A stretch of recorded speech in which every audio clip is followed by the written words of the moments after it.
Els cartells d'inici d'obres tornen a estar penjats a la que fins fa una dècada i només durant 3 cursos va ser l'Escola Bressol a Font del Rieral.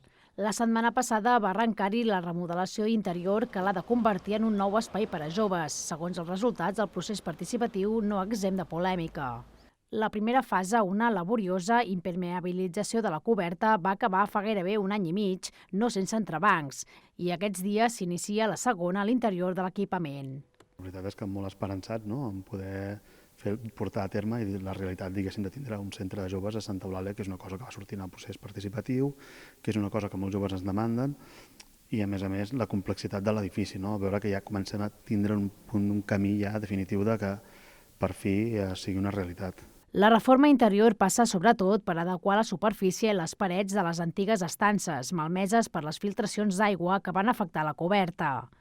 Les estructures de fusta molt present a l'interior de l'edifici també es recuperaran. El pati interior, per la seva banda, es convertirà en una àgora per a concerts i activitats a l'aire lliure. Per això, segons el projecte de rehabilitació, tot i que conservarà zones ajardinades, aquest espai es pavimentarà. L'empresa Geo s'encarrega de l'adequació per uns 400.000 euros. L'arquitecte Albert Esteve, que ja va dirigir la primera fase, es torna a fer càrrec del seguiment de la reforma, prevista inicialment en 6 mesos.